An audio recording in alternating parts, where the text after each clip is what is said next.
Hello everyone. आज हम लोग एक नया चैप्टर स्टार्ट कर रहे हैं, accounting for share capital.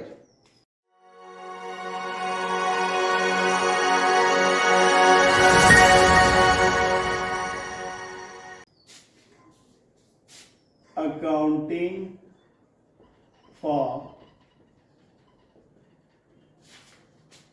Share capital, issue of shares. यहां हम लोग सबसे पहले शेयर का मतलब समझते हैं। उसे इस तरह से समझते हैं कि एक बिजनेस का फॉर्मेट होता है सोल प्रोपराइटरशिप बिजनेस, या जिसे सोल ट्रेडिंग बिजनेस भी कहते हैं। मतलब ऐसा बिजनेस जिसका मालिक एक अकेला व्यक्ति होता है। ठीक है, तो इस तरह के बिजनेस में जो कैपिटल लगाएगा उसका मालिक यानी वो एक अकेला व्यक्ति उस बिजनेस में कैपिटल लगाएगा। दूसरा एक बिजनेस का फॉर्मेट होता है पार्टनरशिप बिजनेस। ठीक है ना, पार्टनरशिप बिजनेस। तो इस तरह के बिजनेस में दो या दो से अधिक लोग होते हैं जो पार्टनर्स कहलाते हैं, और इसमें जो कैपिटल है वो सभी पार्टनर्स मिलकर लगाते हैं। और तीसरा जिसकी हम बात कर रहे हैं कंपनी, तीसरा बिजनेस क्या, कंपनी।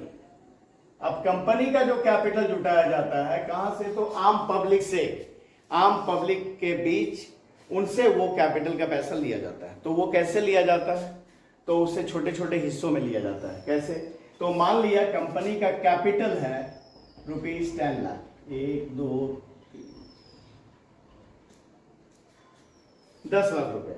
अब ये तो 10 लाख रुपए जो कंपनी को पूंजी जुटाना है, इसे ये छोटे छोटे हिस्सों में बांट देता है। सपोज इसके हिस्से हैं 10 लाख, इसके 1 लाख हिस्से हैं, तो 10 लाख डिवाइडेड बाय 1 लाख, 1 लाख हिस्से में इसे बांटा गया है। ठीक है, तो एक हिस्सा इसका कितने का होगा, एक हिस्सा इसका कितने का होगा, 10 रुपए का होगा। तो हिस्सा या अंश, हिंदी में उसे अंश भी कहते हैं, हिस्सा को अंश भी कहते हैं, और इंग्लिश में इसे शेयर कहते हैं। कहने का मतलब वहां पे यहां पे एक शेयर हुआ 10 रुपए का। अब जिसे 500 शेयर खरीदने हैं, 500 हिस्सा खरीदना है, उसे कितना कितना यहां पे देना पड़ेगा कंपनी को पैसा, उसे देना पड़ेगा 500 × 10, 5000 रुपए। यानी वो 5000 रुपए के शेयर खरीदा, मतलब उसने बिजनेस में कितना कैपिटल लगाया, 5000 लगाया। किसी को 1000 शेयर खरीदने हैं, 1000 हिस्सा खरीदना है, तो 1000 × 10 वो 10,000 रुपए देगा। मतलब वो इस बिजनेस में, इस कंपनी में कितना कैपिटल लगा रहा है, 10,000 रुपए लगा रहा है। तो इस तरह से इसका कंपनी का कैपिटल जुटता है, और शेयर इसे ही करते हैं। वो जो टोटल अमाउंट, जो टोटल कैपिटल का अमाउंट है, जितने हिस्से में बटा होता है, उसे ही हम शेयर कहते हैं। जैसे यहाँ 10 लाख का कैपिटल था, 1 लाख हिस्से में बटा था, तो एक हिस्सा कितने का था, एक शेयर कितने का था, 10 रुपए का था, 10 रुपए का है। ठीक है, अब हम लोग समझते हैं टाइप्स ऑफ कैपिटल।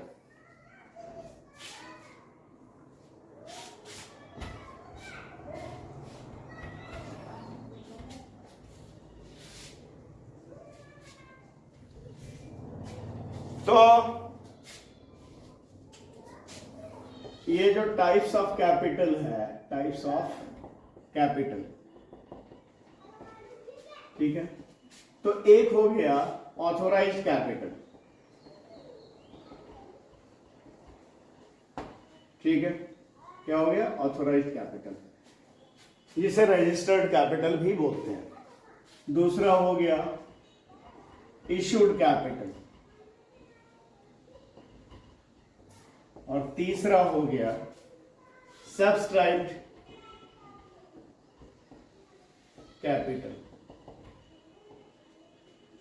ये ऑथोराइज्ड कैपिटल क्या है, जब एक कंपनी शुरू करनी है तो उसका रजिस्ट्रेशन कराना होता है कंपनी रजिस्ट्रार के यहां। उस समय वो जो कंपनी फॉर्म हो रही है, उसके इंपॉर्टेंट डॉक्यूमेंट्स उस कंपनी रजिस्ट्रार के यहां जमा करने पड़ते हैं। इंपॉर्टेंट डॉक्यूमेंट्स मतलब क्या, एमओए, मेमोरेंडम ऑफ एसोसिएशन, और एओए, आर्टिकल्स ऑफ एसोसिएशन। इस मेमोरेंडम ऑफ एसोसिएशन में कंपनी का ऑब्जेक्ट, कंपनी की लायबिलिटीज, कंपनी का रजिस्टर्ड ऑफिस और कंपनी का कैपिटल कितना होगा और ये कितने हिस्सों में बटा होगा, ये सारा लिखा हुआ रहता है, ये सारा दिया हुआ रहता है इस मेमोरेंडम ऑफ एसोसिएशन में। ये किसी भी कंपनी का सबसे इंपॉर्टेंट डॉक्यूमेंट, तो ये देती है कंपनी, जमा करती है। और साथ में आर्टिकल ऑफ एसोसिएशन, जिसमें कि कंपनी को चलाया कैसे जाएगा, कंपनी का इंटरनली जो उसका चलाने का जो तरीका होगा, उसके एम्प्लॉइज के क्या सारे राइट्स होंगे, ड्यूटीज होंगे, ये सारा चीज इसमें लिखा हुआ होता है आर्टिकल ऑफ एसोसिएशन में। ठीक है, तो ये दोनों पेपर जमा करने होते हैं, तो जाकर कंपनी का रजिस्ट्रेशन होता है। तो यहां पे जो एमओ है उसमें कैपिटल का डिटेल भी देना होता है कि कैपिटल कितना होगा और ये कितने हिस्से में बटा होगा। ठीक है, तो यहां पे जो कैपिटल, इस मेमोरेंडम ऑफ एसोसिएशन में जो कैपिटल दिखाया जाता है, वही इसका ऑथोराइज, उस कंपनी का ऑथोराइज कैपिटल या रजिस्टर्ड कैपिटल होता है। अब आगे आते हैं issued capital. Issued capital, company ने पब्लिक में कितने शेयर को बेचने का ऑफर किया, वो होता है उसका इशूड कैपिटल। ठीक है, सपोज कंपनी ने 10 लाख रुपए, अभी हम लोगों ने 10 लाख का बात किया था ना, 10 लाख रुपए कैपिटल, जो कितने हिस्से में बटा होगा, 1 लाख, मतलब ₹10 ईच शेयर, प्रत्येक शेयर कितने का होगा, 10 लाख कैपिटल, 10 रुपए वाला शेयर में होगा, तो टोटल शेयर कितना होगा, 1 लाख शेयर। यहां पे लिख देते हैं 10 लाख कैपिटल, 1 2 और 1 लाख शेयर। ठीक है, इससे रजिस्ट्रेशन कराया, मतलब पर शेयर कितना है, ₹10 ईच, है ना, एक शेयर का दाम है 10 रुपए। ठीक है, इससे रजिस्ट्रेशन कराया।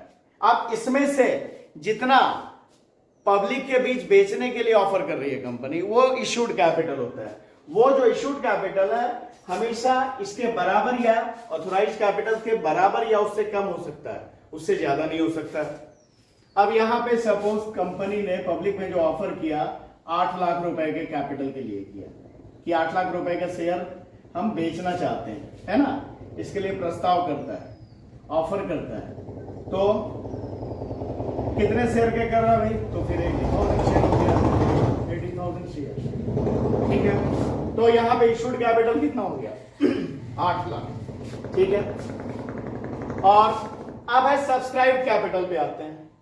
अब जरूरी नहीं है कि इशूड कैपिटल जितना है, मतलब कंपनी ने जितने का ऑफर निकाला बेचने का, उतना के लिए पब्लिक अप्लाई कर दे, उससे कम कर सकती है, उससे ज्यादा भी कर सकती है, या उतना कर सकती है। तो अगर उतना के बराबर ही सब्सक्राइब हो गया, उतना के बराबर ही अप्लाई किया गया पब्लिक के द्वारा, तब क्या होगा, 8,80,000 शेयर के लिए इशू था और 80,000 के लिए ही, 80,000 शेयर के लिए ही, 80,000 शेयर के लिए ये इशू था और 80,000 शेयर के लिए ही अप्लाई भी हुआ है, अप्लाई। तब क्या हो रहा है, फुल सब्सक्रिप्शन, है ना, जितना इशू किया गया पब्लिक में उतने के लिए पब्लिक से एप्लीकेशन आ गया, तो फुल सब्सक्रिप्शन। दूसरा स्थिति यह भी हो सकता है कि भाई 80,000 शेयर के लिए शेयर को इशू किया गया पब्लिक में, लेकिन पब्लिक की तरफ से आया कितना, तो सपोज एप्लीकेशन आ गया 70,000 शेयर के लिए, तो क्या हो गया, अंडर सब्सक्रिप्शन, मतलब कि जितना इशू किया गया उतने के लिए एप्लीकेशन पब्लिक से नहीं आया, तो ये हो गया अंडर सब्सक्रिप्शन।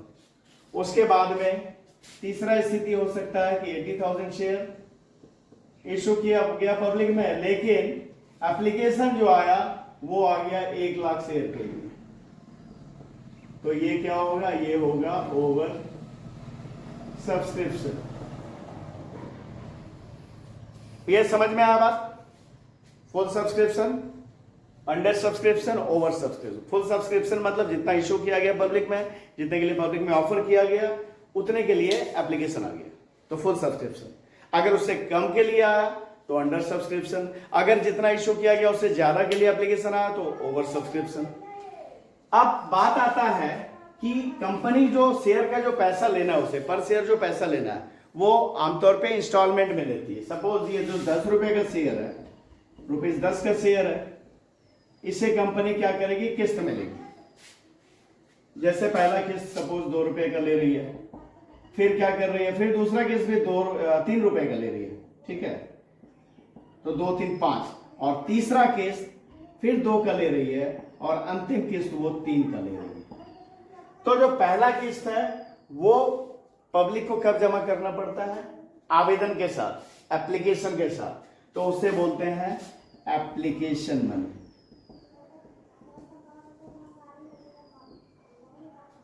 और दूसरा किस्त कब जमा करना होता है, जब कंपनी शेयर अलॉट करती है, तो उसे बोलते हैं allotment money.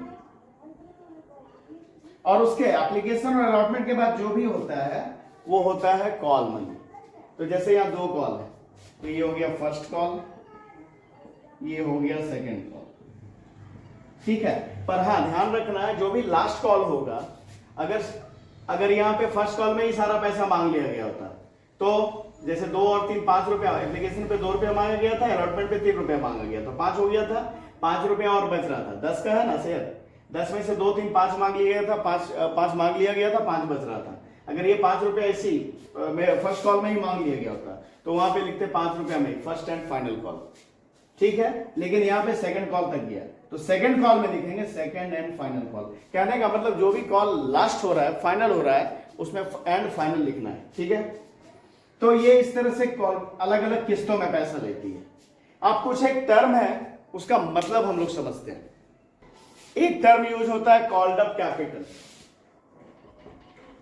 Called up capital, इसे समझते हैं। सपोज कंपनी ने इशू कर दिया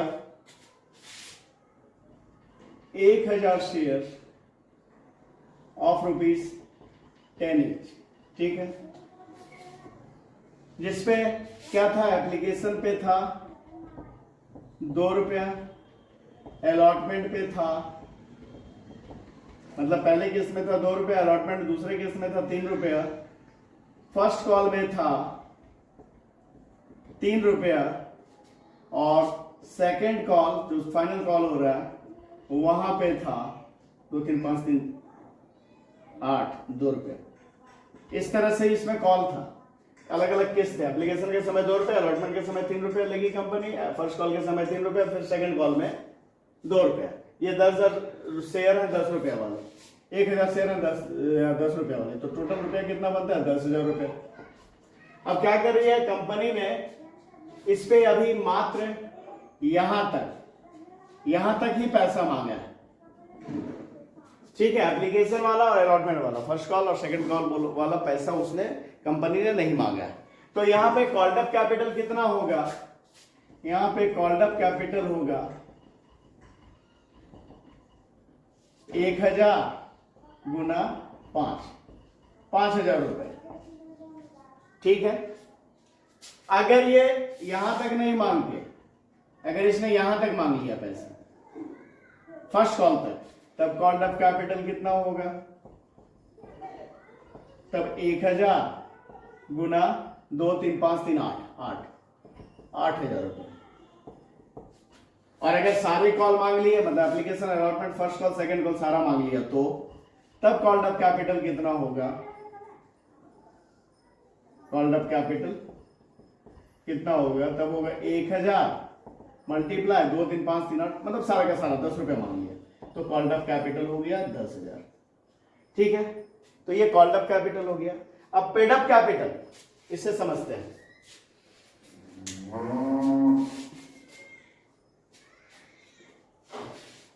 जैसे यही वाला लेते हैं, अंतिम वाला, कि सारा कॉल मांग लिया और सारा कॉल मांग लीजिए कंपनी से, वो कॉल्ड अप कैपिटल।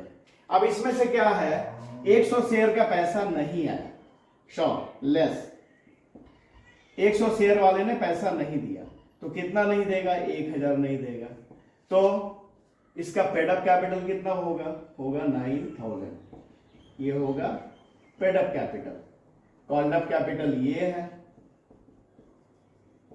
और ये जो नहीं आया पैसा, वो क्या हो गया, वो हो गया कॉल्स इन एरियर, मांग की कमी। बात समझ में आया, 1000 शेयर पे 10 रुपए करके मांगा था, तो कॉल्ड अप कैपिटल 10,000, और जिसमें से 100 शेयर का पैसा नहीं मिला, 100 गुने 10 1000, तो वो हो गया कॉल्सन एरियर, और कॉल्सन एरियर को घटा दिया तो निकल गया हमारा पेड अप कैपिटल। तो कहने का मतलब पेड अप कैपिटल बराबर called up capital minus calls in arrear, जो पैसा नहीं मिला। तो ये है। अब है कि अभी हम लोगों ने बात किया कि कंपनी जो है शेयर का जो पैसा है आमतौर पे इंस्टॉलमेंट में लेती है, अलग अलग किस्तों में लेती है, सारा पैसा एक बार नहीं लेती है। पर कंपनी एक बार में भी सारा पैसा मांग सकती है। तो उस समय क्या होगा, जैसे यहाँ पे किस्तों में था तो एप्लीकेशन, फिर अलॉटमेंट, फिर फर्स्ट कॉल, फिर सेकंड कॉल, और क्या बताया मैंने, लास्ट कॉल के साथ में फाइनल लगाना। अगर फर्स्ट कॉल में ही पूरा पैसा मांग लिया गया है ना, एप्लीकेशन, अलॉटमेंट 2 3 5, और फिर यहाँ पे 5 बज रहा था, फर्स्ट कॉल में ही मांग लेता तो फर्स्ट एंड फाइनल कॉल लिखते। अगर सेकंड कॉल तक आया तो सेकंड कॉल में लिखेंगे सेकंड एंड फाइनल कॉल। अब बात आ गया ये कि इस किस्त में है, पर अगर कंपनी ने 10 का 10 रुपया एक बार में ही मांग लिया, तब वहां पे क्या होगा, एप्लीकेशन एंड अलॉटमेंट एक ही बार में 10 रुपया, है ना। तो वहां पे होगा क्या, एप्लीकेशन एंड अलॉटमेंट, वो 10 का 10 रुपया एक ही बार में मांग लिया गया। ये जो शेयर होते हैं, ये शेयर 2 तरह के होते हैं। एक होता है इक्विटी शेयर, जिससे कि हम लोग बात कर रहे हैं, इक्विटी शेयर, और दूसरा होता है प्रेफरेंस शेयर। अब फर्क क्या है, प्रेफरेंस शेयर वाले को, प्रेफरेंस शेयर होल्डर को इक्विटी शेयर होल्डर पे क्या चीज, किन चीजों के मामले में प्रेफरेंस है। तो भाई प्रेफरेंस शेयर होल्डर को 2 तरह का प्रेफरेंस होता है। पहला प्रेफरेंस की कंपनी जब प्रॉफिट कमाएगी तो वो जो डिविडेंड बांटेगी, डिविडेंड यानी लाभांश, लाभांश मतलब लाभ में हिस्सा, वो जो बांटेगी कंपनी तो पहले प्रेफरेंस शेयर होल्डर को देगी, प्रेफरेंस शेयर कैपिटल पे डिविडेंड देगी, उसके बाद इक्विटी शेयर होल्डर को उसे डिविडेंड देगी। इसके अलावा जब कंपनी समाप्त हो रही है, लिक्विडेट, कंपनी का लिक्विडेशन हो रहा है, कंपनी को समाप्त किया जा रहा है, उस स्थिति में जब कैपिटल लौटाने की बारी आएगी सभी शेयर होल्डर्स को, तो पहले प्रेफरेंस शेयर होल्डर्स का कैपिटल लौटाया जाएगा, उसके बाद इक्विटी शेयर होल्डर्स का कैपिटल वो वापस किया जाएगा।